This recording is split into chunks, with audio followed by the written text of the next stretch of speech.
Puerto Rico, una tierra de belleza, de ritmo y de sabor. Last time around, I told you that this island has been home to countless Jews for more than 500 years. But Puerto Rico carries another story too. A story of resistance, of hidden identities, of people who resisted the Spanish Empire and the Inquisition. And now we're stirring those memories back into the pot, letting their aroma rise and bringing a fresh serving of arroz to the table. Joined not only by Puerto Ricans, but also with the crypto-Jewish brothers and sisters we've met along the way, and by those who have chosen to walk with us, learn with us, and reclaim with us. From the island to the diaspora, from the descendants of the Anusim to the friends and family who've joined this movement, their journeys, their stories, their truths all come together here. So make room, porque la mesa has grown. This is the next chapter in the living, unfolding story of Spanish Jewry.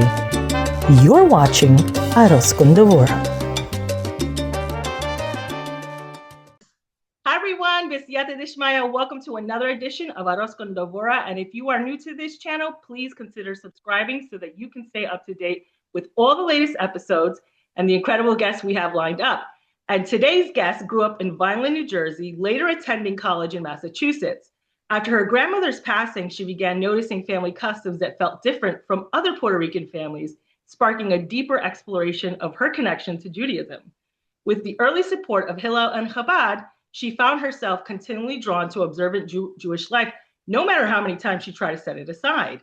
More than a decade later, after seminary in Israel, building a family and becoming part of a vibrant Jewish community, her journey is still unfolding. And today she is back with us, returning to the show in a deeper ancestral way, the kind that's deeply rooted in tradition, memory, and a quiet pull of home. I'd like to welcome back to the show, Jennifer Yocheved Jimenez Fischman.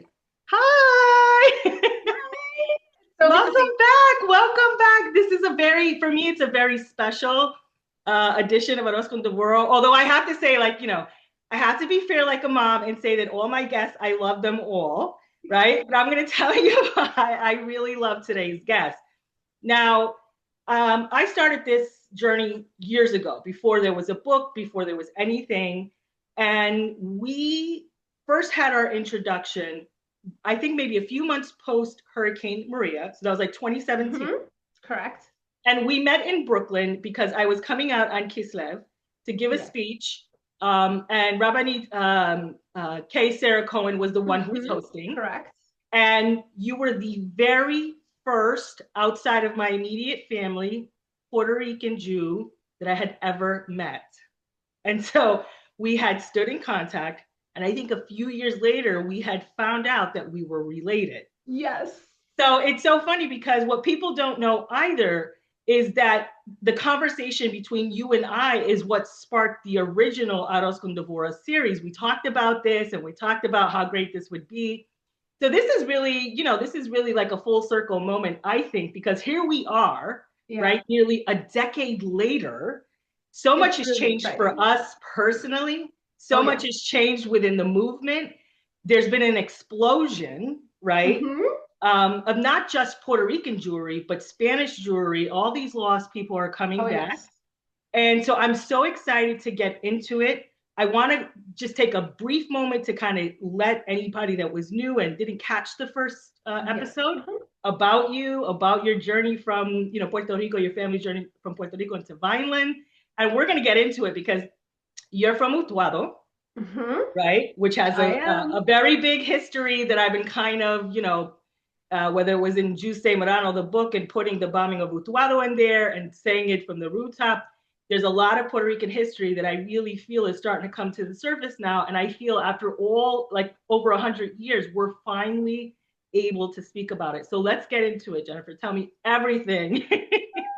Okay. So part of me is like, do you want to from the beginning, from wherever? Well, give a brief synopsis just so that people kind of get, and let's, Yeah, there's so many beginnings, right? And this is it's full circle for me as well. It's so amazing to be able to do this again and to kind of yeah, I remember my rabbi telling me very early in this journey, he said something along the lines of, you probably only know 10 to 15% of what you're going to know in a decade. And it's been well over a decade now.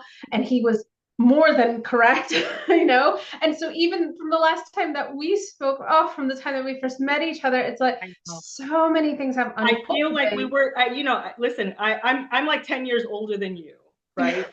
And that was 10 years ago. And I feel like we were such chamacas Yeah, back then. yes, I know. It's like we were just figuring this out. And so, but we haven't, for Hashem, it was at the same time, I you know. know, and to one extent we had each other, but to another extent, it was like we were like lone rangers where we were living. Yes, And yes. now I mean, I'll get to literally the last 24 hours of my life, but we'll start with my family history. I was born I was born in Vineland, New Jersey. My parents were both born in Puerto Rico. My father was born in Utuado on the mountain, like not in a hospital, like literally on the mountain. And my mother, her family had gotten to San Juan before they went to Vineland, New Jersey. She had cousins who went to Brooklyn, to Williamsburg, and so yeah, and so she knew she had these cousins in America, right, in this community. Um, a little bit more on that caveat very quickly. There's actually a jewelry store in Vineland, New Jersey. It's called DeSoto. And this person is is a Puerto Rican person who was trained by Hasidim how Wow. to do jewelry. And so like people who know this story, it's like, oh, right. So Vineland is all this all the time, right? It's like there's Puerto Ricans who you can't even have this conversation without it looking almost exactly the same way. If you are a Puerto Rican of a certain age in Vineland, New Jersey, you're mentioning Vineland kosher poultry because that's likely where you started working or somebody in your family was working. And so there was all these chicken coops in Vineland, New Jersey. There was a large survivor population in Vineland, New Jersey. At one point, Southern New Jersey actually had the largest concentration of survivors in America. There are still 8 survivors in Vineland, New Jersey. And it was something that was like really embedded to your experience. So even, and it was not, a lot of times when people move from their home communities to like another location in America, you realize that they come from the same place, right? Like I was in a community in Massachusetts where I went to college. There were Puerto Ricans, but they came from a different part of Puerto Rico, right? If you ever go to Southbridge, Massachusetts, there are many, many Puerto Ricans from Orocovis, right? There's another place in Massachusetts called Clinton. They're all from Vega Baja. Like you just know, right? If you go to Vineland, New Jersey, they're from Utuado, like first, second, third cousins. Like everybody, you just know this, right?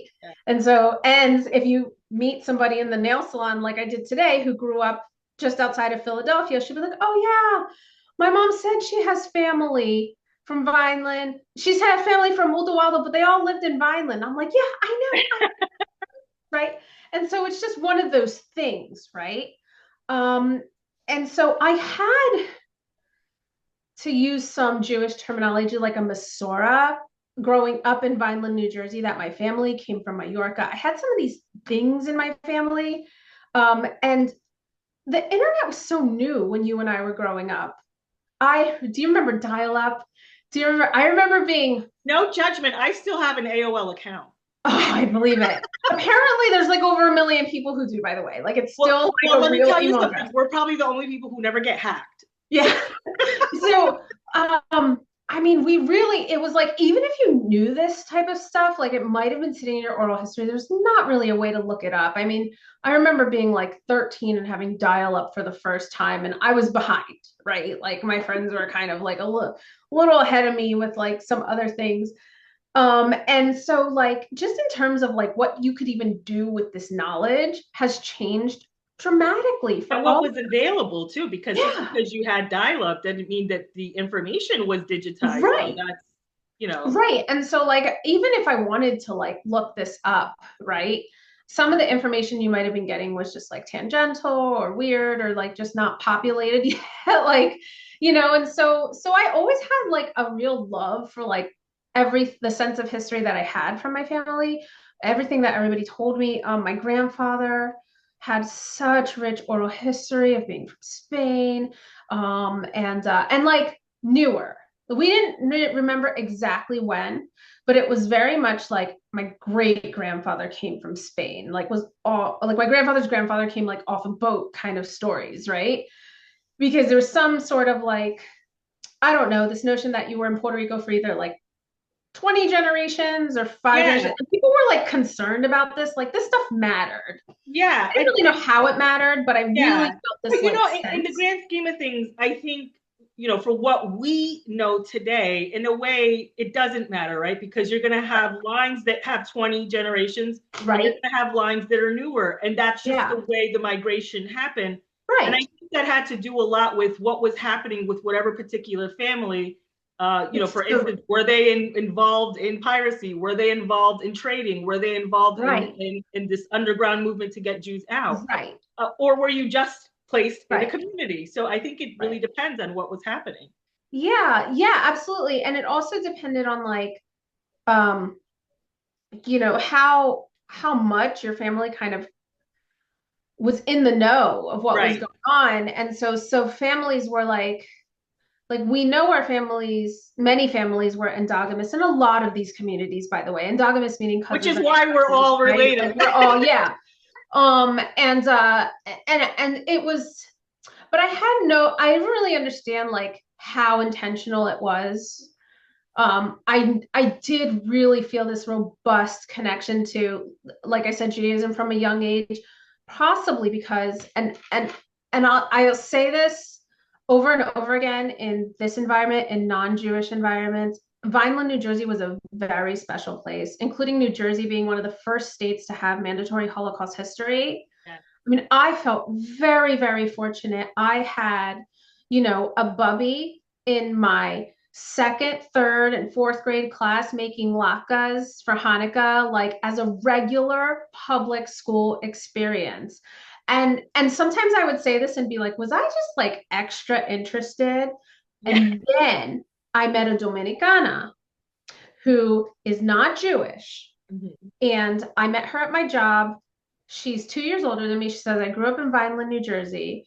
I said, and you know, we wound up working in the same office together for a year. And I said to her, so where did you come from? Where have you worked in the past? And she said, I worked in the Jewish Federation of Margate, which is outside of Atlantic City. And I said, did you feel really connected to this like history because of like the Holocaust survivor, like education we got in the Vineland Public School? She was like, 100%. It was just a way of life for us, whether you were Puerto Rican, whether you were Greek, whether you were Indian. I said, do you remember like more Christmas songs than Hanukkah songs at the winter shows? She was like, no, it was like an equal experience for us. Like we sang Hanukkah songs, we sang unusual. That is very unusual. It is. It's very unusual. And so we just felt really connected to this community. They did such an amazing job. Like we felt like these bubbies were our bubbies, so much that like even her as like a non-Jewish person who didn't like, you know, take this in as like having a neshama, right? Like she had no problem working at the Jewish Federation of Margate. She had no problem, didn't even flinch, right? In terms of like, you know, mind you, she's telling me about how she's like christening her daughter and all this stuff, right? But it just wasn't, it wasn't like you were mentioning something strange. If you were from Vineland, you were talking about this stuff.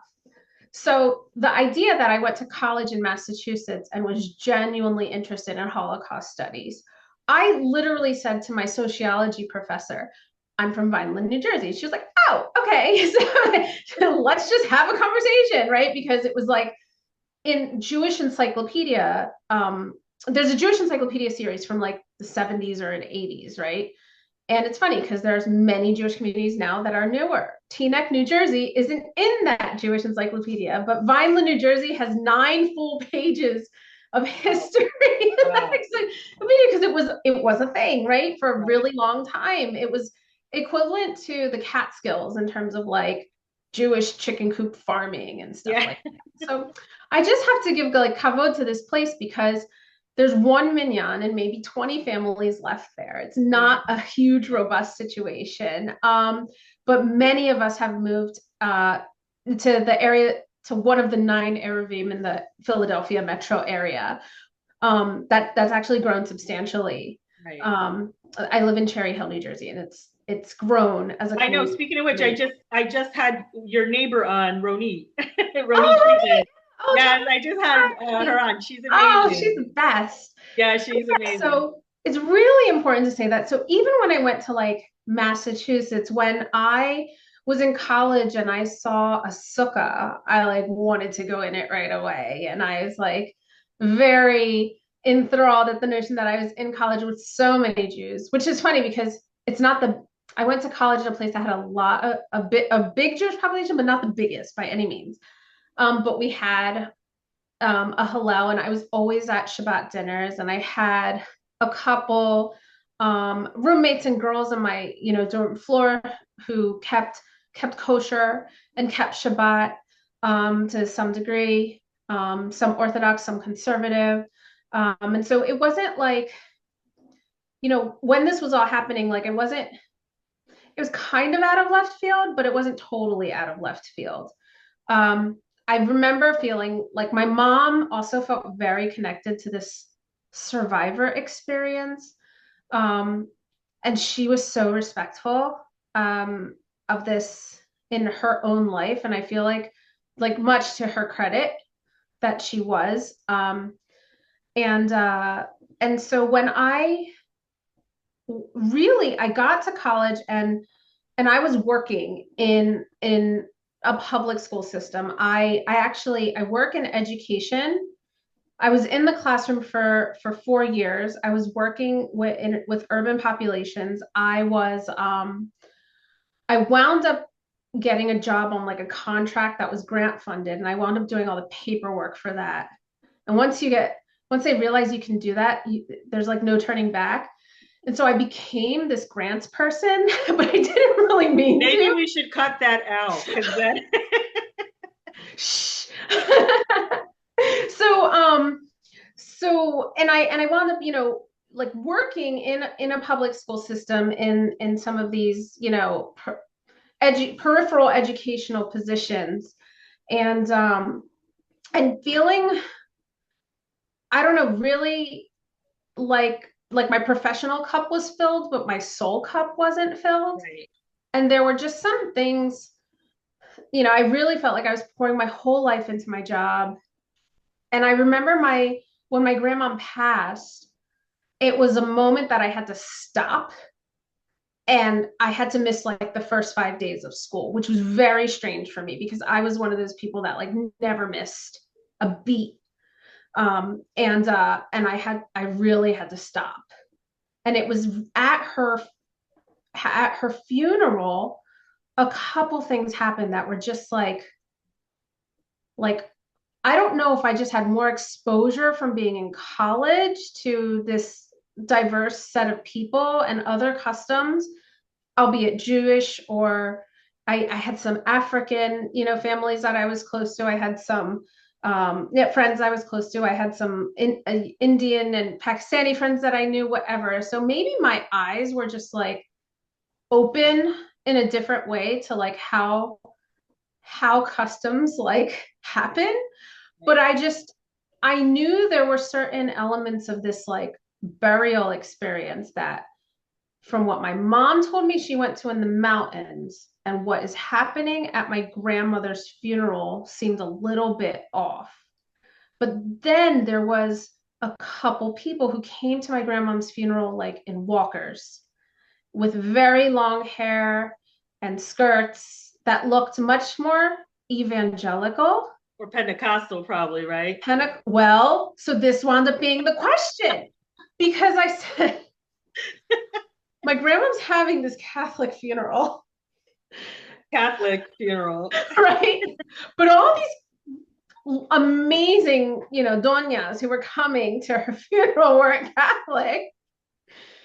I know Pentecostal, I feel like, in La Montaña, like even right now, there's like the battle between the Catholics and the Pentecostal. Totally, it's very real. And I feel like they won't even rent to each other. That's how like real, right? But I feel like the Pentecostal are the down low Jews, right? Yeah. Like But I was like, the only thing that I can say is I was like, but they were really frum. Like, I don't even know. they were like the down low Jews. It was like they still haven't gotten the memo that you can come out. Like, let's band together Yes, and do this. correct. They haven't gotten the memo, so they like do Pentecostal. Right. So it's really funny because they really care whether your nails are painted. Yes. And how Even and that skirt has to get to the floor. Yes. And all of these things are happening, and there wound up being another funeral in my family. And my mom sent me a text message and she was like, I want to let you know it's closed casket. And I was just like, okay. Is the priest going to show up to a closed casket funeral? I was like, is this really happening? So there's a few. Oh, I see. You see how you're laughing? That's how I was. I was like, this is abuela, okay? No, and like, the thing is that the whole time you're gaslighting yourself because you're like, am I making too much of this, or is this really happening? Yeah, and I just, and it's great because I have I'm Jimenez Sotomayor. Right. My grandmom's sister is Sotomayor as her married name, right, and Jimenez as her maiden name. I know. There's a lot of my family like that. Okay, so like Cologne, Rodriguez, Cologne. So, Cologne. Yeah. So, and my grandfather, I knew my grandfathers were second cousins. They were very open about that. And my father said that my father said that they were Pentecostal. But then my grandmom's sister said no. We lived right next to the Methodist church. And I was like, it's very funny. It's almost like, for all intents and purposes. Yeah, I was just gonna say, it almost seems like there was never really, it was like you're Catholic with a side eye. Right. Because it's not, but it's almost like if you really think about it, the Christian, whatever, there's all these subs to the Christian. Right. And sometimes I feel like the rebellion in their generation was to leave the Catholic Church, but you still fell in one of these subs, right? Subs, yeah. And that was a rebellion against the Catholic. That was huge in their age, right? Yeah, so, huge. And literally, like there was never any true allegiance to the Christian church. It was always like this is what you did, period. Right. And so that's the thing, is that all of the connections that we had were very tenuous, very, very tenuous. And I'm going to fast forward a little bit to when we moved from New York. We lived in West Hempstead, New York. I'm just giving shout outs to some amazing communities that we've been a part of. And we came to Cherry Hill, and I wound up getting, working down here. And I met somebody who told me something in an entirely different context. And I actually thought about this. I said, I have to tell this to Devorah. She said to me, there's profit in confusion. Yes. And I was like, oh, that is gold, because that is like my life. That's our story. That's the story of the Anusim. The story of the Anusim. And that's what I say sometimes, like when you, I think that part of the thing for myself, when you stop worrying about all of these nuances that don't matter and you just get to the heart of it, you can start to see the pattern of deception and the people behind. Like there was a real mechanism into like this propaganda machine that I think still is in place against the Anusim. Yes. So the thing that's a little bit different that I feel like I've learned when I meet other people on this journey is that something happened a little bit different in my family in this funeral. And I couldn't even quantify it the last time I talked to you, but I really have the ability to. And that's why I want some people from the first, to be back on, because so much has changed. And I feel like, and we've talked about this over the years, like what's our place, what's our role, what do we do with this information, almost like we're still digesting it, and what does this all mean? Yes. So in this funeral, I realized that 2 people gave me permission to go on this journey. They didn't realize they were giving me permission at the time, but they really gave me permission. And some people go on this journey without permission. And then sometimes it's a very different thing. And I was wondering why this wound up being so unique for me. And two things happened. My grandfather, who had passed when I was 3 years old, had a sister 12 years younger. She was at the funeral and she said, I really wanted to do this history. And I know there's like websites and stuff now. Could you possibly find I really want to find the actual birth date of my father. And I never really knew. And I wound up finding his birthday on like a World War II draft card for her. Yeah. But she really gave me this permission to go on this journey. He was born in 1894, which, by the way, is that period right in the middle of Spanish and American rule. Yeah, and this is the other thing too. I think for our great grandparents, yes, so when they're saying we were Spanish citizens, yes, this is what they're talking about. They fell under Spanish rule, and correct. Sometimes I think, like, I don't know if you've had the same experience, like just learning the jargon against the history, which the history was very hard to unearth. Forget anything that had to do with the history of Puerto Rico was deliberately concealed and you couldn't talk about it. So a lot of us that were born on the mainland kind of came, and even, I think unless you were, if you were on the island, obviously you knew what was happening, but you also knew you weren't free to talk about it. Right. And so I think we almost came in as orphans of information. Right. When it comes to the subject of the history of Puerto Rico and what that meant to the Anusim communities that had been there for all these years. Yeah. And I think that, kol hakavod to all of us. Right. I think we've collectively done a great job of getting that dialogue started, but because we've done a lot of work. Yes. I mean, this has been ton years. Of work. Yeah. Like years. my ancestry account to build to where it is today, I've had it since 2012. Right. Just working at it and chipping at it and chipping away and chipping away. And so a lot of the stuff that I was able to uncover, was really, that's what, 13 years, 14 years in the making. It's not like overnight. And so this idea that you're just going to figure it out immediately. No, and I've been saying this. I've been saying this to a lot of people who contact me, and I've been saying this publicly now, especially in this reboot, that the journey of the Anusim is very messy. Right. And I think as for at least Puerto Rican population, we have it slightly easier because there was a little bit of preservation through the U.S., correct, through that census system and everything. Correct, which a lot of other Latin countries do not have. With that said, it is a very messy process. Totally. And so we've talked about this as well, where I tell people, just come home and figure it out later. And figure it out later. You're waiting for that smoking gun. If you're waiting for that smoking gun, you could be waiting Mashiach forever for that smoking gun. Mashiach will come, and you may not have found. You can find very like a lot of smoke, but not. Right. And that's like, why take the chance? Not only that, let's say something gets unearthed that really wasn't what you thought it was going to be. You're covered. Yeah. Right? You came back. You're good. You're covered. Yeah. Right. So the second piece of permission was my mom in the same space, literally going, and when you find that information, can you just figure out if our family's from Mallorca or not? The parental permission, I think, is huge. Huge. So it was that Mallorca piece that really unraveled everything for me. I'm kind of glad you're bringing up Mallorca, and I'm going to tell you why. So, lately I've been on the warpath with this word marrano. I know. And but there was one from the Mallorcan neck of the woods, which is jueta, which is another word that people, you've come back, right? Mm-hmm. I want to talk to you about this. You've come back, and people are absorbing you in wholeheartedly, arms open, and then you get the infamous marranos or jueta. And it feels like such a stunned smack to the face. It does. That you don't know what to do with it. And we actually talked about this the last time we filmed. Yes.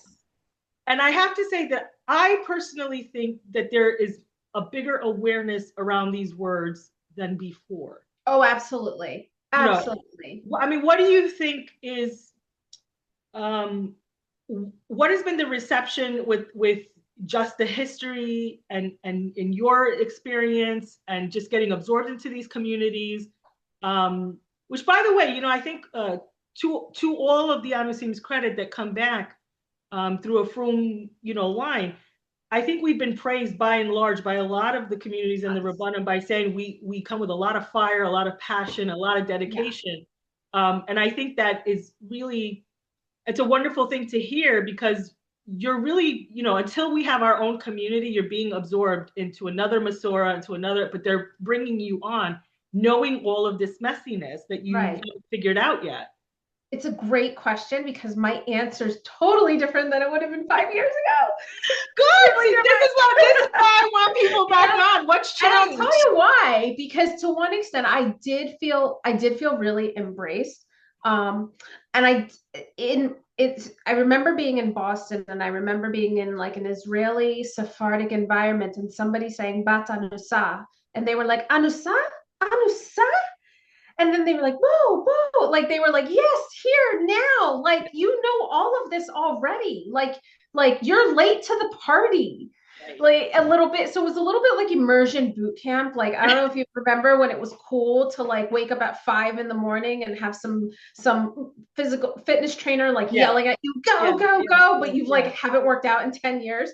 That's what it felt like with sometimes for me, because there were a handful of me. There were a certain, and there's still a similar trajectory of rabbis who had gotten these phone calls, right? Had gotten a lot of, this pot was stirring, right? And they were like, oh, another one at this time. And they were like, oh, but you're not married. How old are you? Like, wait a minute. Like, and they were kind of trying to like parse out, because some people were coming into this 50, 60 years old, married, with, you know what I mean, with children and grandchildren. And they were like, wait a minute. And then other people were like, how do I bring my family into this? How to do this? And at the time, like, I was unmarried. And I think that did have, like, I don't want to say it like, it propelled my path. Let's just put it this way, because like, I heard all of these words and had all of this like immersion bestowed upon me. And part of me was, I was the one that was like, hold on, guys. Like, wait a minute. I don't know if I'm there yet. And they're like, yes, you are. You are here. You're already late to the party. I was just like, I'm not there. Right. And so it's really interesting, because in a lot of ways, like, I felt like I did get there, because people were like interchanging Hebrew words in front of my face very, very early. And like, I knew, like, I was like, I feel like I was in this for a very long time, and I was like, yeah, Baruch Hashem, this is a, mamash, it's okay, whatever. And then, there were still certain things that hadn't happened. Like I got married, and there was, wedding things that was like, of course you're going to do this. And I was like, I didn't even know this existed, so they were just like just little things like that. But then, people were still kind of talking to me as if I knew what was going on, right? And one of the things that wound up just happening last week for me was my son's siddur play, right? Which is this huge moment of, it's like a rite of passage. I mean, it's not a bar mitzvah. Let me just stop you. The rite of passage for me in your life was when I saw your son's circumcision. It was via Zoom, by the way, because it was a pandemic. But it's these moments that that we have, right? And it's like you're having it for everyone else as well. So part of me was just like, everybody stop talking to me like I've gone to a siddur play already, because I haven't. Okay. Because like, once you have children and you're in this school community, it's like, of course, the this and the that and the everything that's going on. And I was just like, I haven't had these, I don't know if I can roll yet in this. You're doing great. Listen, considering what you do now, I think you're rolling just fine. I was just gonna. I feel much better now that I've been to this siddur play. I know it's official now. You're official. It's official. Yeah. So it's funny, because like the stuff that wound up like what was gonna matter, like and to have the Brit Milah, to have these things kind of be a part of your journey and happen, like none of had that happened when we had our first meeting? No, I think you were like I was like pregnant, I think. really newly married. You didn't have children yet. Yeah. Yeah. And so just the idea of like what defines, and I feel so blessed that people have it. I've immediately come to a new community and people are talking to me like I know exactly what's going on. Like you just got immersed in. Yeah. I do. I'm not saying that. No, you know what's so funny too? Sometimes I'll have people and they come to me and you know I'm always like getting called Rebbitzin. So like Rebbitzin, do we X, Y, and Z? And I'm like, yeah, like wait a minute. Why am I the one you're asking? I did have somebody tell me that one time too. And she was somebody who was born and raised in Brooklyn. And I remember I was watching her children for like a very brief amount of time. She had to go to an event. And I was like, oh, I just want you to know that like I keep completely kosher. I was very, very new. And she looked at me and she was just like, of course you do. You probably know more than I do. Well, you know what? But you know, it's funny. I feel like in a way, you and I have had a very different experience than a lot of Anusim that I have heard from because there's been some that by the time your episode airs, we'll have talked about how they're being questioned. It's like a reverse inquisition. You know, it's like, how do you know they're really Jews? And I feel like, you know, it took me a while to really get a hold of what the issue was in my trying to advocate when I'm speaking to whoever, because it was such a different experience that I had, that you had. Right. And we had been in conversation. Right. We were just not having that experience. We were embraced, and not just by Ashkenazim, by Sephardim. By Sephardim, yeah. So this is what I'm saying. So you know, there was times where I was hearing, but the Sephardic community will never bring you back. And I'm like, they were the ones on my Beit Din. Like, yes, they did. And, I was just gonna say, I was like, wait a minute, no, that was exactly. So it's like it's, you know, and what do you? I mean, I rack my head a lot trying to figure out what is it that makes, you know, ultimately it's Hashem's decision the way we're going down the path. It is. But what do you think would be a common denominator in that kind of experience? Do you think that it is, like, to me, I think sometimes when you are just who you are, and that natural passion and everything comes out, I think people gravitate to that. And sometimes I find when I'm speaking with a lot of Anusim, that a lot of times they don't have that confidence and they're almost like coming in with trying to prove who they are instead of just being Jewish, right? Yeah. You don't have to like just be Jewish, just be who you are. That's who you are. You came back. That's it. So I feel like I had, because I had gone to college with a lot of Jewish people who were on some form of the observant spectrum, I had a sense that for Sephardim, it's you're either more observant or you're less observant, and there's no denominations, right? And I knew that. So part of me was like, I did have that knowledge, so that when I started reading Bereshit, their creation, for the first time, and I was kind of looking at what to harp on and what not to harp on, my misplaced energy lasted about 4 months because I understood. That's a perfect word. Misplaced energy. That is a perfect word, and I think that surmises what's happening with a lot of people who are on this journey. So they have a lot of misplaced and misdirected energy. Right. So so in terms of like what I thought was important, I remember not having like a Shabbat app and understanding when to light candles and like when to start Shabbat or stop Shabbat. And I just thought like sundown, sun up, because that's what I read in the passage. And it didn't occur to me to like look on Chabad.org or something like it did very, very quickly because I asked very quickly, but I wasn't like stuck in some of these weird places because I understood that I had to ask a rabbi, and I didn't have a fight with rabbinic Judaism. And I do think that some people do or did. That is a good point. From what I've experienced talking to other people in this community. And I'm gonna ask, do you think, now in my head I feel like I know what the answer is, but do you think that is a majority of, like, in other words, like you're self-imposing your own trouble? Yeah. Or you're making your own humras. Right. Or you're making your own. Like I remember meeting a woman one time, and she was like, "Yes, I found a shul, and I'm going every single day." And I was just like, but most women don't go to every day. Like, yeah, I know she thinks it makes her look extra dedicated, but part of me was like, but that rabbinic guidance is actually so important. This is what I'm saying. That you see how it in her mind it makes, Yes. and this is what I mean, that when you're trying to portray something that's not authentic, I feel like that non verbal communication Right. is speaking louder than anything you Yes. could ever, have Right. said.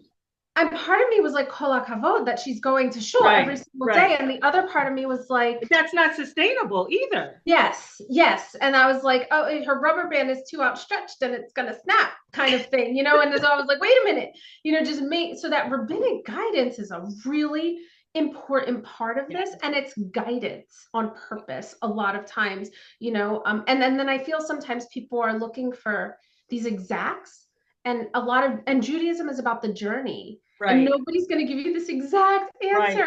right, right. I remember asking, how do Because I they pray? want you to critically think about the Right. situation as well, Yeah. Yeah. I remember asking how to pray, and nobody would tell me how to pray.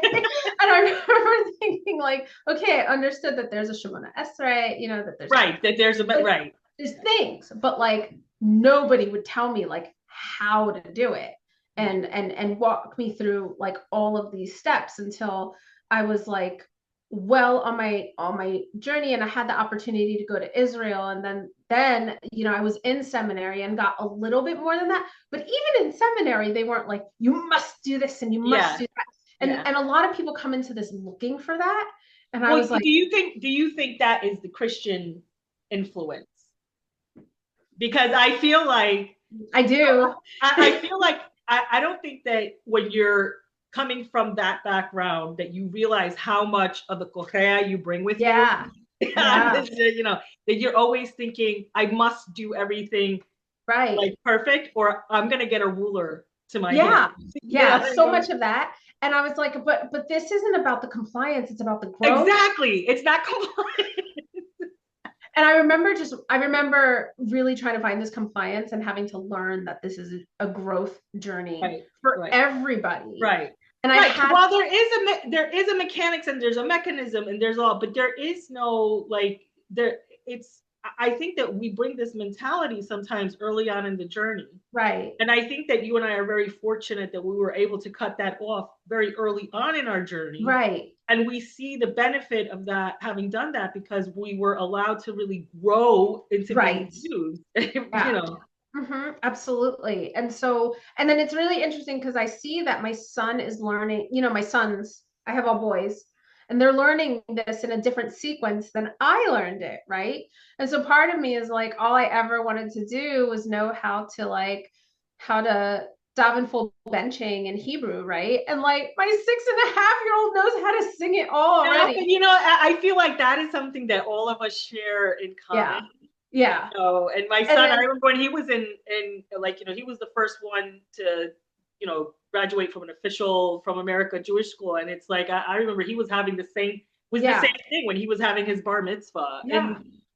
And it's like all these things, that he was having, and your kids even earlier. So they got it from mamash the start, right? Like from, the Brit Milah, they were, Yeah. And so it is. There are times when you feel like you're no longer the teacher, but the student. Yeah, absolutely. And I feel like I learned, and somebody told me who became observant later in life, but she was living in the community in Boston with me. And she was like, I only learned all the stuff that I know through my kids going to school. And I just remember being like, okay. And then, of course, now like a decade later, now that my kids are in school, I'm like, oh, now I'm learning and I mean, I had to be really patient with myself, like more patient than I even realized, through this whole situation, this whole journey, and the situations of like schooling, etc., and like deciding that this is, how important this is for my family. And I want to be becoming very involved in the school where my children go. But part of it was like, Are you sure? I gotta say, We I'm were really proud of so you. No, I'm really proud of you. I'm proud of, I'm really proud of all of us yeah, that got integrated into the Jewish community because yeah, we're being asked to do things right. normally are reserved for people, Well, that's what we thought though coming in. We were like, we were Yes. just asking to like be on the periphery of I the was just gonna say, community. just And I was like, I give just us want to a be a chair, piece just give us a chair in the ladies section, and now we're being called upon to called upon to do actively things. Yeah. to do the thing It's very exactly. interesting. Yeah, Yeah. like even in my journey, like that you're, and it's usually the Reb or the Rebbitzin, we need you to come in, and it's like, okay, Yeah. It's like, are you sure? You really? yeah, Yeah. Like, so it's a very, yeah, yeah. That's what I do the same thing. I'm like, me, like, okay, sure. So yeah, no, it's such a beautiful journey to like be entrenched in and to be like a part of in this way.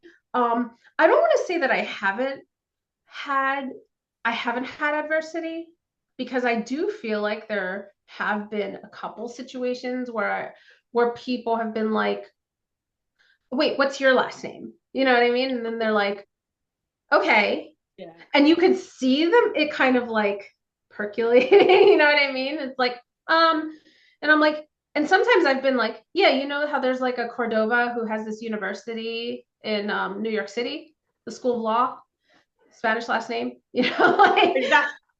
Well, I think that's the other thing too. right. There's this like, I don't know, there is really this lack of knowledge of how influential Spain Yes. was in Right. jewelry. Right. And it's not just, I think that was one thing. I think also that if there was a knowledge, it really was capped to like maybe the Syrian, the Moroccan, the Correct. Turkish, like maybe like a handful of communities. And the story of the conversos and the other Latin American, that was just like lost. Yeah. And the idea that we had all been lost or assimilated or gone, Right. narratives that really were not true at all. And and everybody that's gone in to investigate has come out with like proof that that's not an accurate narrative. Can we talk about that a little bit? Yes, we can. Because like the proof is so cool, by the way. If you're fortunate enough to get to the place where you get proof, because I did not expect to ever get to. And I remember when we talked about, like, even when I was giving my speech, to say that when I started, I knew nothing. So when somebody comes and they speak to me and they say, I don't have anything, I don't know it. I was like, oh, that means zero. That means yes, zero. Yes, because and even when I found it, like the ability to articulate it wasn't. There's no words for it because you feel like it's a surreal moment. It's weird. It. This is what you were looking for, and you found it. Yes. And still, you're like, am I dreaming? Am I dreaming? Yeah. No, I found it, and it's funny. Only last week was there even an opportunity for me to be able to say this out loud, and I could say it to you in like 2 sentences. I know. It's really cool because there was a point where it took like it was like. How long is Shabbat? I don't know if I can explain this, like, right? Like over like a Shabbat lunch, like this is not going to go well. And now I'm like, no, it is very clear what happened in my family in a very, very specific way. I know that between 1740 and 1840, that I had this chunk of family that came to Puerto Rico. And I know because one of them left and went to Bevis Marks synagogue in London and proceeded to marry a Sephardic woman and keep the family line there. And that line proceeded through Fez, Morocco. And I can see it happen. Right. And part of me was just like, oh, that was like 13 years in the making to like get to the point where I could I was just telling somebody, it seems, who knows, maybe this is the year of unearthing certain things. Certain things, yeah. And I had this like similar, and this is kind of what I based even The Watchmen on, this whole on my father's side. Which is amazing, by the way. It's such a fabulous read. And I'm a struggling reader at best. And I plowed through that book. I have to tell you, I am so, Watchmen 3 has just come out. Yes. And this one's based in Puerto Rico. Right. So I know, and people are losing their mind, and I am, again, this is like the being tapped on from the Rabbanim to come in and help, and to have not only Rabbanim but Sephardic Rabbanim coming in and saying like this is a contribution to our history, to all of our history. I'm like, oh, we did this, we did it. Yeah, and also to like to sew it together in a way that makes sense to multiple communities is a really big deal. I had the opportunity to speak. I got invited to speak at an all girls school in Philadelphia, and kind of explain this to them.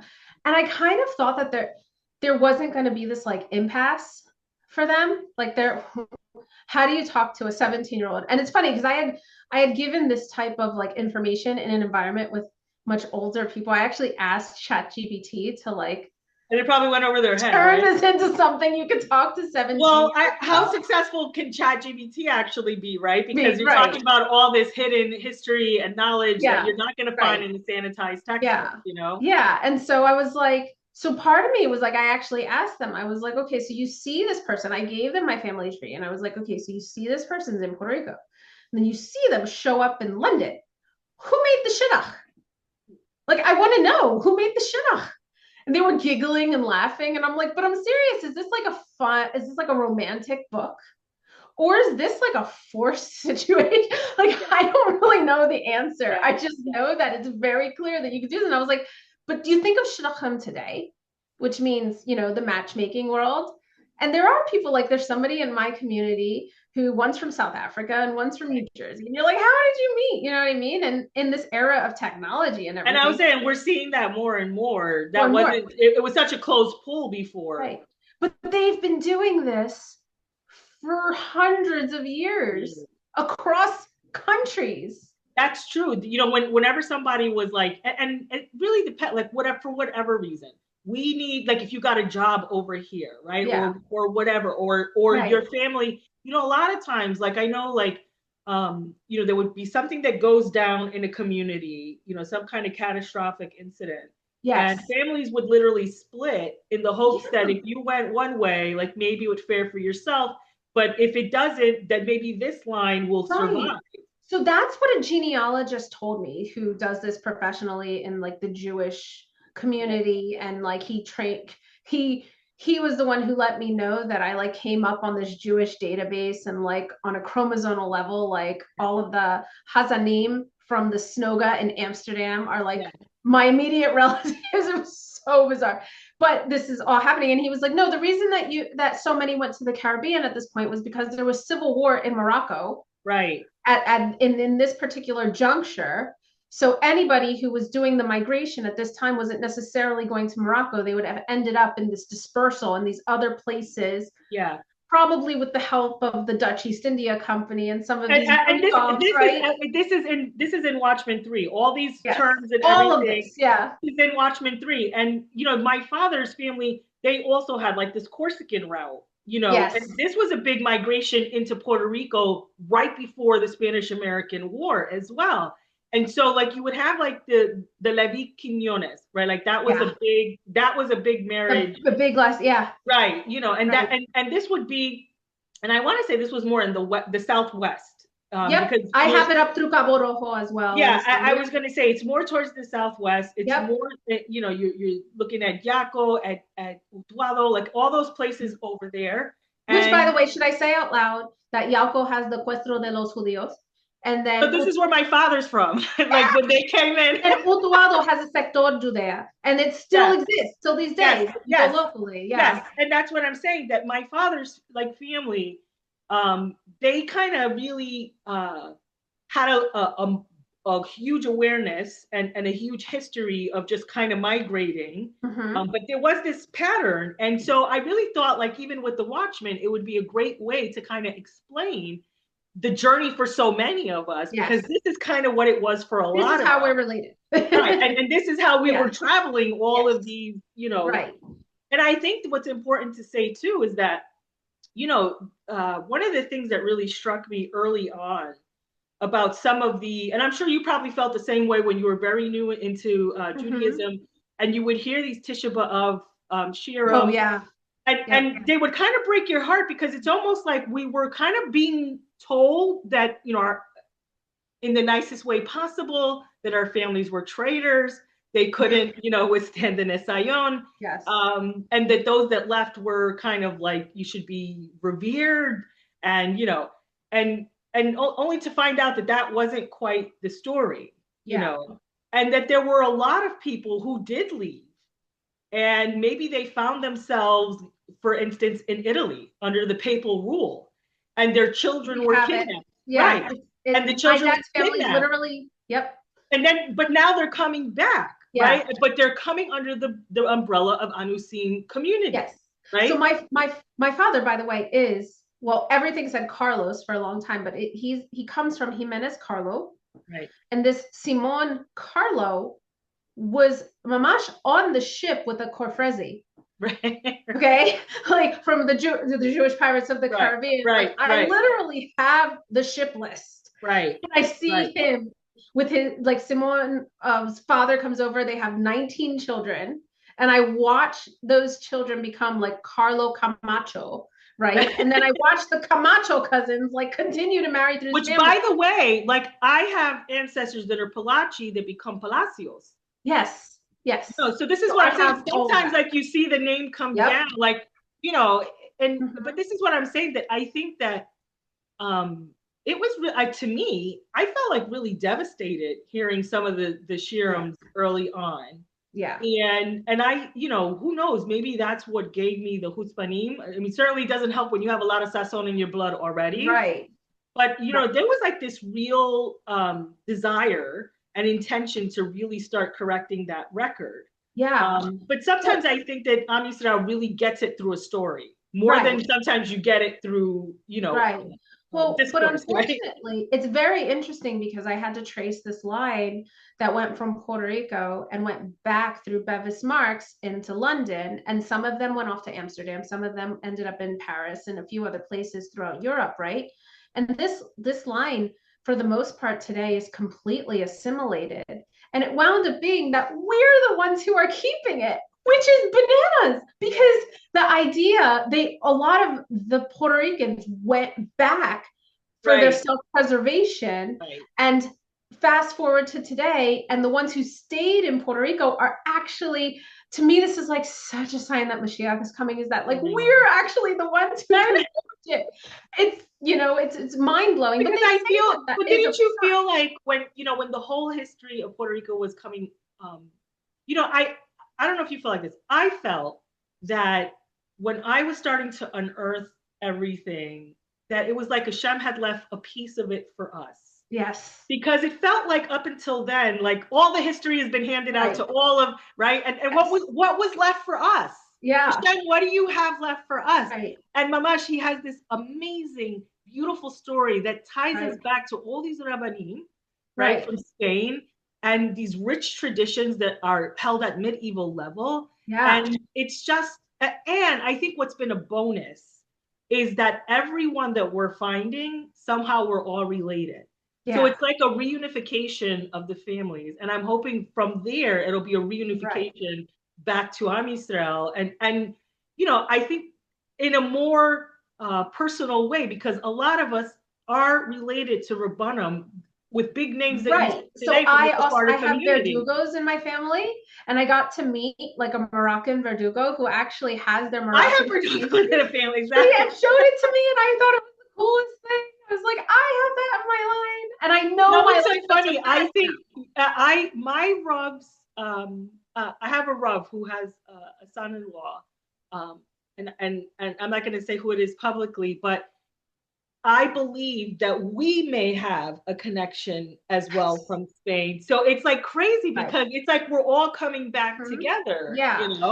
There is this piece, and I want to tie this in on purpose because I got to see a good chunk of the first episode where you talk about this community in Medellin, and I know about this community. It's like got a special place in my heart for a million reasons. But one of the things that I said this to the girls when I spoke at the high school. I said sometimes a hard part for me is actually reconciling some of this information that sits in academia, Yes. information that sits in our Masorah, Yes. and one of the pieces of information that kind of sits in it, like I know you can go to Eitzheim, which is the library attached to the Snoga in Amsterdam. If I'm not mistaken, I'm sorry if I said that. Yeah. But there are academics who know and are looking into and have researched these maritime trade routes from like the 17 to the 1800s, you know, and I see these families from Colombia coming up in my journey because that whole route from Colombia to Cabo Rojo, Puerto Rico, through Curacao to Jamaica was like a very popular route. And the fact that some ended up in Dutch rule and some ended up in, you know, a Spanish rule, etc. There's kind of in my, now that I know this and now that it's come up in my tree, first of all, there's not really a way to quantify it through Masorah, kind of sitting in academia, and it's a little bit hard to like merge the two worlds, but I am not surprised whatsoever. But this is the messiness that I'm talking about. Like, yeah. it's not, and you have to imagine it fits perfect with the Converso story because it's always under secrecy, always on the fly. Always. You know, it's this is why I say it's messy. Right. Like don't expect that we're gonna fit into boxes. They haven't made boxes for us to fit into. Yeah. But the idea that our story intersects with Colombians is like, I was just, you know, exactly how it could happen, even though I and in my mom's side, I want to say like I think it was on Parashat Bishalach. So that's what, like maybe 3, maybe 4 parshas ago. Yes. Right? It just, I literally, like I myself, you know, got some like really mind blowing information that was just like this. It like all fell. Boom. Yeah. Like this is happening, and we're living it. And sometimes you don't you think like maybe you've uncovered everything and it's still like Hashem's like nope. Yeah. No, every time I think I'd like gotten, I'm like, okay, this is it. He gave me everything I needed. I'm good. I don't need to know anything more. I have him enough.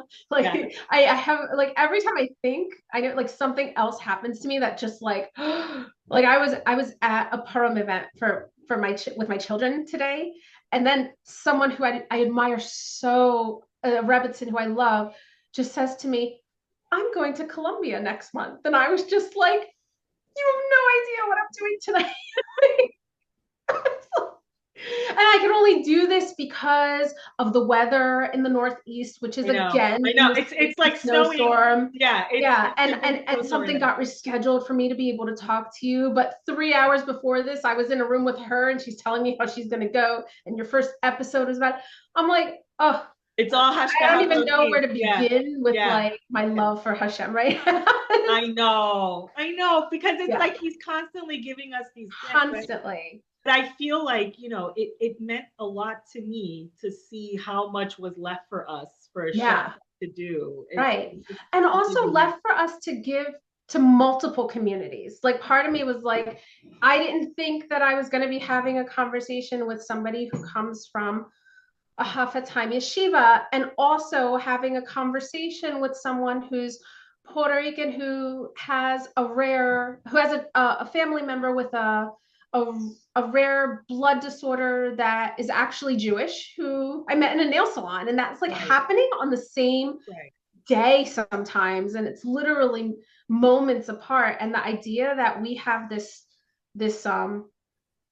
gift, really, that like we can intersect with multiple environments, because we all thought we understood diversity, equity, and inclusion in a certain context and studied it. I mean, hey, I was a sociology major. I really thought I had certain things down pat. And this whole situation that happened to me, I have to say, you know, it's funny. Yeah, no, and it's funny because it's so I'm really like with the word DEI, right? Because I feel like in the secular space, it's been so misused, mischaracterized, right? But at the same time, I feel like, but wait, sometimes I feel like I'm having this experience in the Jewish space. Yes. Like Yeah, absolutely. there isn't this DEI for us, Right. you know? Right. But part of me is like I almost understand it as like the real DEI. Yes, yeah. And Yeah. just like I say the same thing about like, you know, all the times that they come after the Jews, especially like in Spain, that was a real systemic racism, right? Yeah. Like that is a true, Right. you know, Right. So you know, people should example of have so much like, I don't know if Rahmano is the right word, but like more of like a word that would talk about like empathy or whatever. But like, this is what you should study if you really want to if you understand really, what's going on. Like, yes, we I have the I story. agree, and Yeah. I think, and this is why I think for me, like I got so hooked with really challenging this word machano, and now it seems like the other word that's coming up a lot that, and I don't know if it was just isolated to the Mallorcan space, this word chueta, but, and it's funny because for, and I'm going to say this as a PSA. So for all the people who come from any Spanish background and they hear this word and they're immediately like 90 to 99% of people do not know what that word means. And they think it's a badge of honor, right? Right. And Right. so they hear what the definition is and they immediately like take upon themselves like that's not going to be said again. Right? Yeah. I think it's the 1%, Right. right? And unfortunately for my experience has been that it's been from people who should and do know better Right. and continue to say it. Right. And I think for me, that's where it's, you know, and I think I said it, I can't remember which interview I said it in, but that I remember saying that I had to challenge a rabbi on this.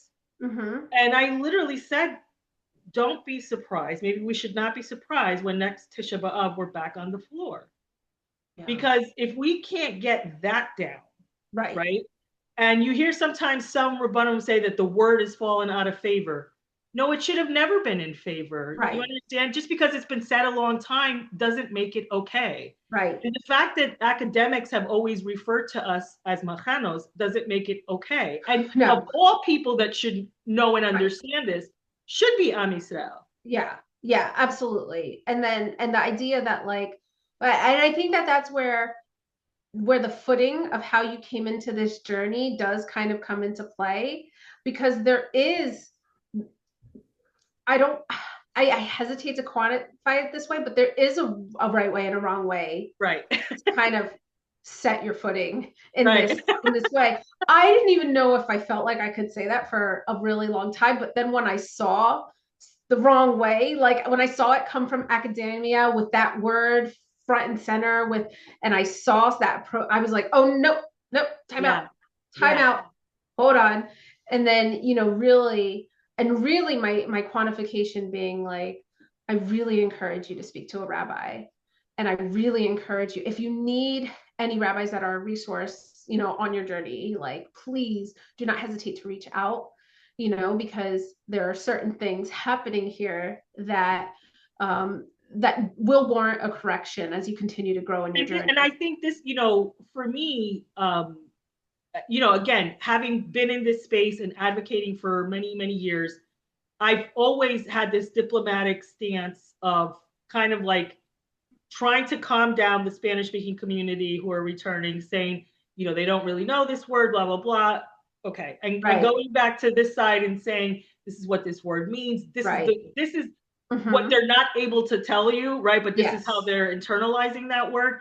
And the irony that the breaking point for me came in with a LinkedIn post where it wasn't just, you know, the post, Mamash literally was trying to draw parallels between modern day Jews who choose how much they want to be open in their appearance of Judaism to the Anusim community. But they didn't say Anusim. They used the word machanos.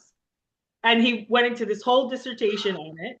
And I think what put it over the edge, see, if it had just been this post, right, I might have just had some spicy words on the comment section, right? What turned it into a book, when you say Marano, is when I saw Rabbanim applauding the post. Right. And then it became a book. Right. Because I literally, and I put it for both sides. one, to really empower the person who is being labeled marrano, Right. grow in their power and say in the right way, and you don't need to beat people up on it, but that it's not okay, right? And that you do feel some kind of way about it, right? But also to the Jewish world, to say that we really, when Rabbanim say these words, it's like Moshe Rabbeinu coming down, right, with the Torah, and people, we trust you, right? You circumcise our children, you bury our dead, like we really trust you. And when these words come out, they hold real weight to the rest of the Kehillah, and they start absorbing these words, internalizing it. And the idea is, well, if the Rav said it, it must be okay to say it, and it's just perpetuating bad information. Well, but it's interesting because two things. One is that it happened on LinkedIn, right? Which kind of goes back to my point of reconciling the space of like academia and professionalism, etc., with Masora, and whether we should be even talking about that in those two spaces is like really like, mind-boggling to me. I'm just, I immediately have hesitation towards, where it's supposed to be a professional space. We're supposed to grow a professional space. And then the idea that like, but this was this done for clicks? This is not the reason I want to get clicks. Like, you know what I mean? Like, and I think that I felt like it lacks so much historical context. Yeah. Right? And you can just tell, like, I mean, literally, I captured it verbatim. Right. What the opening line was. And I think I may have changed. And I said on there, he did this in a public space. I'm choosing to withhold his name. Right. And the original caption, right? Because hopefully one day he'll get, Right. But I feel like I don't know if it was the straw that broke the camel's back. Because I felt like it was like enough is enough. Right. And you're going to have respect at some point, right? Yes. Like if you're serious about bringing Mashiach, if you're serious about the Torah and the mitzvot that you are, screaming out, this has to be included in it. And just because it's something you have always done, doesn't mean it's right. And just because in your mind, you learned something that was not correct and that we were all assimilated and lost, that somehow this doesn't affect us personally is also not correct. And it's just this lack of respect. Well, it's like a lack of respect. Right. It's not just disrespectful to the people who that term may have been applied for. It's also disrespectful to observant Jewish communities who had minhagim to never forget these populations. We know in the Syrian community that they were lighting an extra shamash on their menorah to pray that that the Anusim return, right? And so you're not just saying to the returnees that that we're looking at you differently. You're literally saying to other Jewish communities, the Turkish community had many minhagim around the returning of Anusim communities. And like there are other communities that have other things that have, they may have faded out through moving through multiple countries, but we know it existed. So you're telling other communities that your story didn't matter. Yeah, your story didn't matter, and that's not okay. That's not okay. The same way, like you opened up this episode and talking about the Holocaust, that mattered to us. We fought for that equality with you. We fought for the remembrance of that with you. We're asking for the same in return, to stand with us. Period. End of story. Like hard stop. 1492 and 1942 are deeply connected. When the Nazis came for those Jews, they were using tactics that were implemented in the Inquisition and in the tribunal trials. It has not ended. Like a lot of anti-Semitic movements have drawn their playbook from the Inquisition. It benefits all of us to study, but now here we are. We are not. the academics. We are the survivors and descendants of people who did not study the Inquisition, but lived it. Lived it. And we're here to tell you, like, we are living the return. You don't need to go to a book. Ask us. Have conversations with us, and not just tell me your story and let's move on. Like in a real way that causes change and dialogue between the two, and understanding and mutual respect, and a preservation of the history as well. Like, our stories also matter, just the same way the Nazis try to take away and erase physical documents and evidence, right? We believed the stories. Right. Believe us. There are so many of us that are coming forward collectively, and we're coming and we're unearthing tangible things. But we also come with the stories of our grandparents and our parents and their parents. So it's like those should be also taken. These are survivor accounts. Right. And they're no less worthy than any other community that's gone through a pogrom. Right. Amazing. It's so true. Even it's very interesting that you shape it like that, because as much as there aren't, and well, it's interesting because right now, from a Jewish perspective, there are droves of Hispanics running to this, right? Yeah. But it's not like there's every Puerto Rican that you see is running, to kind of, embrace fill their neshama in this space, right? And like break the doors of like, all the communities or anything like that. But there, in my experience, most I've never talked to a Puerto Rican who has told me that I was wrong or crazy. Right. If anything, I have 100%, almost every single. You always get like, well, my abuela used to. Yes, exactly. Or, we're probably cousins too. Exactly. Or something like that. Like you always. I was saying, you probably, I don't know. Again, I've done so many of these interviews back to back, which they're staggered out in when they post. Yeah. But I was just telling somebody since I think I was telling Roni, I think since that I came back after the last Anusa, it was like hitting the lotto. I have cousins everywhere now. So fun. And not like I had like maybe like 3 cousins growing up, and now I have like cousins everywhere. Yeah. I have to say, and this hasn't happened a lot, but I know if I'm not mistaken, you told me a story where you had a family member who was asked to be a Shabbos goy, for lack of better words. Yes. And ran away. Yes. I have to tell you, something that I have encountered is a handful of situations where I have debated whether I have to tell the Jewish person that somebody probably should not be working for you ever on a Sabbath. It's so funny you said that. I think I don't know if it was right before I went to Eretz Israel, so maybe 2 years ago, whatever. And I went into Williamsburg, of all places, right? Like your ex-home stomping ground. And I was going to see this family who had known about me, and we had been in contact since maybe 2016, so even before you. Right? And I was coming, and they're always staying in contact and all the latest and up to date. And I remember coming and showing them all the new things, and the father, who happens to have they're a prominent family. I'm not going to say who they're a prominent family, but he literally was sitting there looking at everything, reading everything, and and just taking it all in. And it was so funny, like he didn't say anything, so it was hard to read like what is he internalizing. And he just came out, and I didn't realize that it was him and one of his daughters who was older.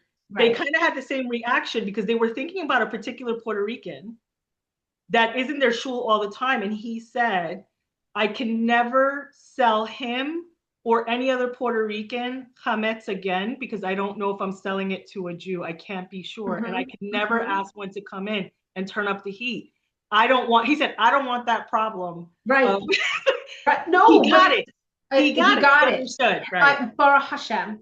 Right. And if that's why we're like doing this episode, and this is winds up because I had somebody who works for a frum company come to me and have this whole conversation about how we have the same last names, and I was like, a problem. But this is what I'm saying. And it's not that Yeah. every, I all I will say is Puerto Rico's infested to the point that I I don't care if they're observant or not, if they know or not. I get really like to Yeah, me say, too. It makes me right, very easy. about like, can you come on Shabbos and do it? I just I I don't don't. do, nope. Right. I do not Yes. entertain this, any Because of that. what I Yeah. do know is that out of all of the research, what I can tell you unequivocally is that Puerto Rico is infested with this ancestry. Right. Infested. Now, to the degree that they are attached to it varies. Yeah. Don't take the chance. Like Don't. it's so Because prevalent. it It's is, so and it is, prevalent. and like in a very explicit way, many of, and look, people have done doctoral research on this at this point, like I said, in academic spaces, etc.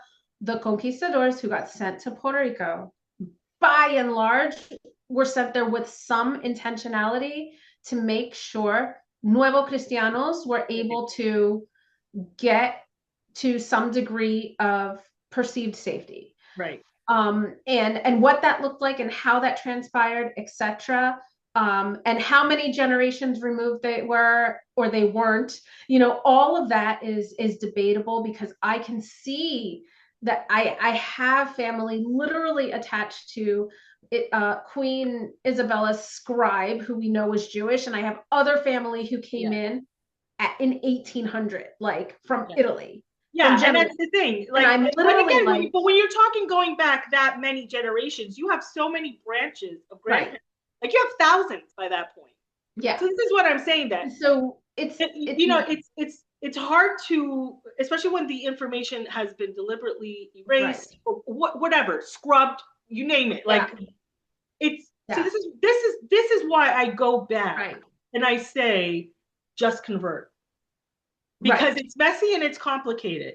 This way, I feel like going back to the permission thing, that when you just go through the conversion process, right, that you've given yourself permission to allow the journey to be as messy as it needs to be, because it doesn't matter anymore. You're part of Am Yisrael.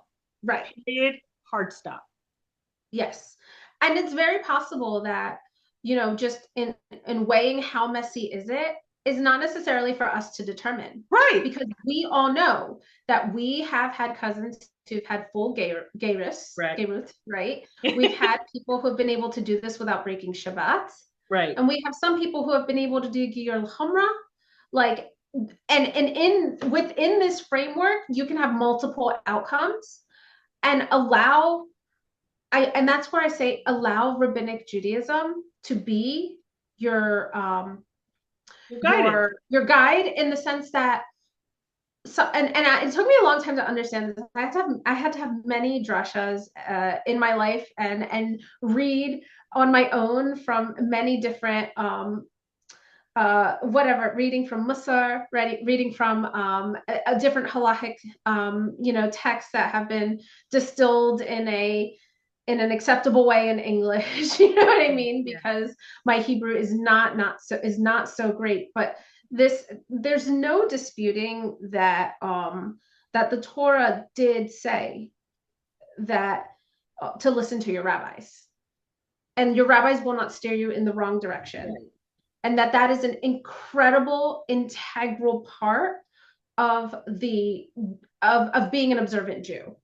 And there's not really room. And somebody said to me very early on, like, I really believe in my family and in this story, and I have so much admiration. I just can't sign on to rabbinic Judaism. And I was just like, that's what your ancestors signed on to. That's what exactly. Like, the reason that you can even love this story is because your ancestor was listening to the rabbinic Judaism. Their rabbi, who was probably the Abarbanel, who, so part of me was just like, no, you don't understand. That's why you're here. I feel like, in life, not just in the Anusim story, in life, we have a tendency to do and say whatever we need to do and say to get through life, right? If that makes sense. And I think that when you're talking about this story, I think that one has to be really honest with themselves and with what they're holding, and where they're holding.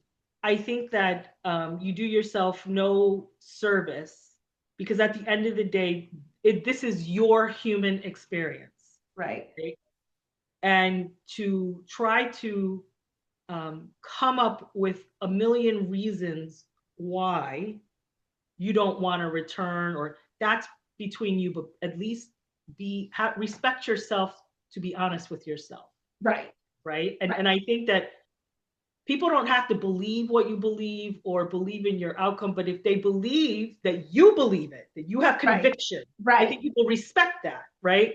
Yes. So if you say, I come from this ancestry, but I'm not ready to keep Shabbos and all that, I respect that. Right.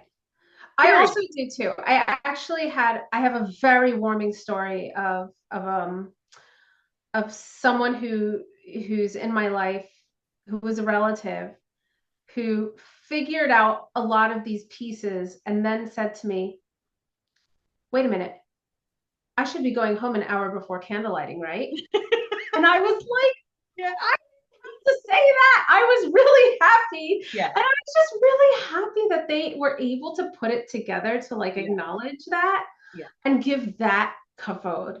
Because if look, how much merit in Shemaim to even like put it all together to get to that point for this particular person was like, we're only human. We don't assess anybody's level. That's Hashem.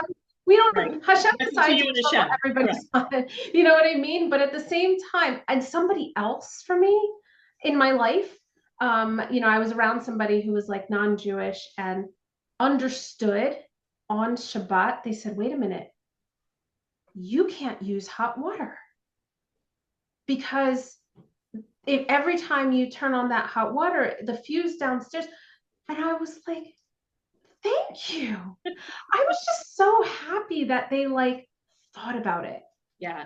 And for some people, that if that's what they get out of this experience, for me, I'm the happiest person in the world if my whatever daily, weekly, monthly, whatever interactions with somebody who's not Jewish and it might be looking at this space saying, wait a minute, is this my family? Is this not, or whatever? Yeah. If they could get to some points where they're like, they could have a level of breakthrough moments around some of these things that really quantify, aspects of our lives.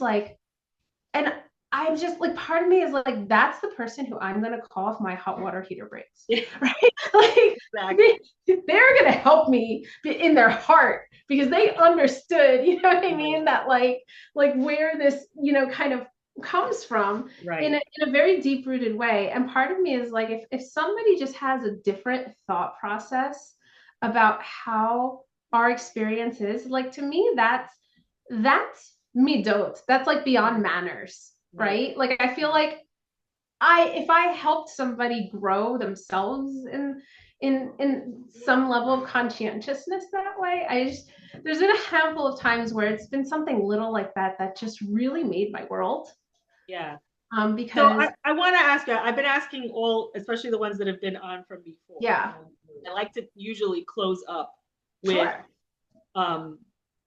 what has been the biggest change for you, and what would you like to see if Mashiach hasn't come in 10 years? Yeah.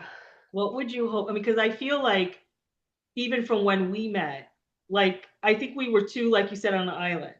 Mm-hmm. Right? We were. And now Hashgaha Pratis that we found each other, because before that we were one, each on an island, a separate island, right? And since then, there has been this explosion of it, not only information, but I feel like a support group. But I think what's special about our particular support group is that we all happen to be related to each other. Yeah. Right. So I think for us, it's very special because when we're saying Shabbat Shalom, it's not just to another Spanish-speaking Jew, it's to a Spanish-speaking Jew that's from our family, which I think is incredibly unique, I think, in the Puerto Rican story than a lot of these other communities that are coming forward. That we're kind of like building back the family. So that is, for me, I think that's been one of the biggest changes. The awareness has been a big change for me. And I'd like to know, for you, what have you seen, and what would you hope for, like I said, if Mashiach hasn't come, what would you like to, or hope we would have accomplished, not just the Anusim, but the people who have been opening uh, and willing to really come with us on this very messy journey, wherever it leads. What would you like to see? So I heard there were two things that I got told like 10 years apart that resonated with me in a very different way.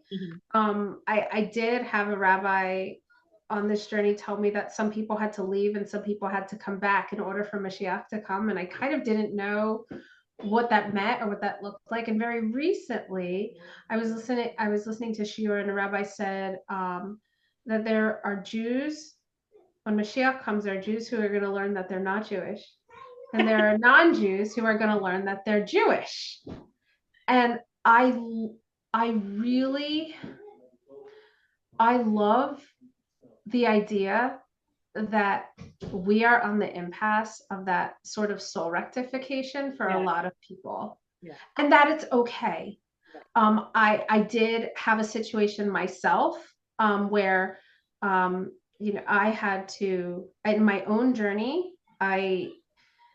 I had to come across a scheduling situation with a family of Russians that had been, in their mind, for generations, related to Big Rebbeim, but they came out of communism with no paperwork whatsoever to corroborate any of this.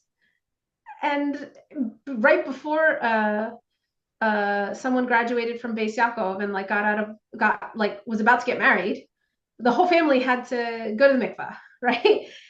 And it was, and that like, but that's okay. Like, part of me was like, we know all about it. Yeah. Like, part of me was like, I really am, even if that has to happen, like, part of me has just, like, I have so much acceptance of that this is going to look like this until Mashiach comes and after Mashiach comes, and that is okay, and that we all have a place in it. I feel privileged to be involved in Jewish education, and have had to work with families who have moved across states to move into an Eruv, to an observant community, to get to to figure out a place where they can fit to be able to raise their children with a Torah education. It's the most beautiful experience to be able to work with anybody in any of these situations. It's a privilege. We do not know what social work is going to look like when Mashiach comes, and all these people are like, I just found out that I'm Jewish. Like, what do I do now? And part of me is like, what a beautiful place to be. I find it very exciting.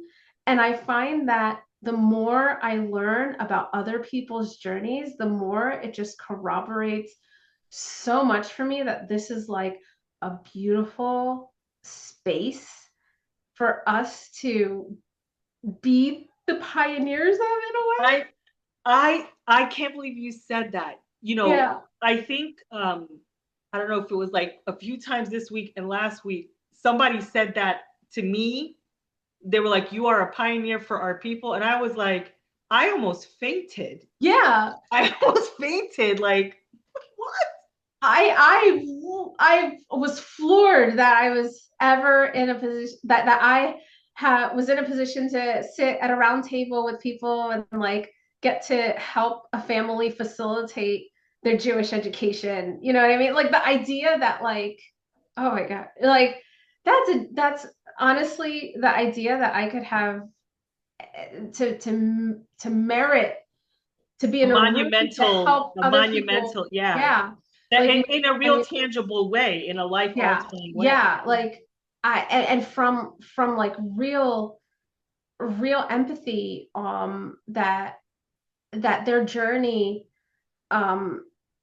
could be providing something that that they're providing something to these from birth families as well, that they have, everybody has something amazing to kind of offer in these particular communities to each other, right? And so it made me so happy to know, for instance, who's going to Colombia and who is taking this community so seriously. For me, that is like such nahat that Rabbi Ilan has. I said the same thing because support. I said the same thing because I said, Mamash, this is like a real leader. Yeah. And that's no indictment on any other rabbi. No, but like, what the sacrifices that he did, you know, and for his community over and over and over, and for him to, you know, go through this reverse inquisition, now to just stick to like this is the whole point, stick to who you are and your people will find you, and they're finding him, and that's exciting. That's exciting. But it's also to me it's 100% okay that it didn't happen in Puerto Rico. That's the other thing, is that because I don't feel like this story is exclusive in a lot of ways. Like, and I do say that sometimes when I'm approached about it, I'm like, I have a story, but it's not the story. Exactly. And it's totally it's just a piece of a big puzzle. Yeah. Right. And so if we were like kind of a shliach to how this story manifests for other people, like that's more. It does feel like that. Don't you think that? Like it does feel like that. Like in a way, like you know, what's happening is becoming a shliach for others as well. Right. Yeah. I just want to say before we wrap up that my husband is the best driver in the Utuado Mountains of anyone. We need to get him on. We need to get him on. That's Pikuach Nefesh. That's a whole other story. That's a whole other life. Yo, that's a lot. And if you know, you know. I think everyone that comes to the montaña is probably laughing right now because they know. I know exactly what you're talking about. If you tell me that he did this at night, oh my gosh, no, that's another level. I was just gonna say, no, because these people, like, there's barely any room for one. Yeah. How you get two cars in the night? Yeah. How do you know? On a turn. There's no rail. That looks like a one lane, and there are on a turn, and there's no rail. If you even like if you're going over and no one's finding you ever, like don't even bother sending a search and rescue. You're not going to find anyone. And we did this 3 times in 2024 and 25. And when I tell you, like, we went up one road, and when we did the 3-point turn to get back down that road, like a rock boulder had come down the mountain into the middle of the road.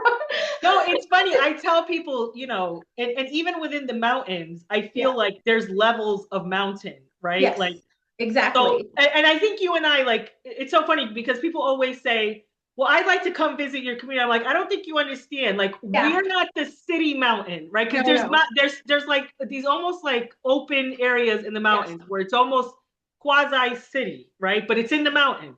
And I don't think they realize when we're saying mountain, these are isolated communities, very far up. Everyone is a homeowner. Like, so there is no local hotel. Like, there's none of that. No, nothing like that. All private properties, period. Yes. And some of them are lying. Like I've seen with myself, people are armed at the perimeter. Yes. Okay. Yeah, absolutely. And they're like compounds.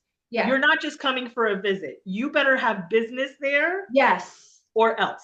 Yes. And it was like for my husband to experience that. And it was so funny because it was at night that I think your husband and my husband have been the only like Americans that have made it back off alive. Yeah. And then like I have to say that I'm like, you know, the granddaughter of Martin Sotomayor, like to go up this one mountain. Yeah. And then they like call the neighbors and they're like, you know, his granddaughter's here from the States, and like people like come out of the woodwork to like say hi to you. And literally I'm like, but if I didn't have this name, I have no permission to go up this road, period. You and I both. Mm-hmm. And that's what I'm saying, that I don't think people my fully husband understand. experiencing that was But like, that's what I'm saying. whoa. And Yeah. that's what I'm saying. But I'll tell you what, like, I don't think people really understand, like, when we're saying mountain, like, these are communities that are not, sometimes I like, recently I saw somebody sent me a documentary that they did in Puerto Rico. I'm like, you only saw 10%. Right. That is, and then they're on a mountain, but Right. they're not the mountain communities we've Right. been talking about. Right. This is really different. Real This is like, my husband said in the most explicit way, it's so beautiful because I can't even quantify it this way. He said, I understood exactly where the horses stopped.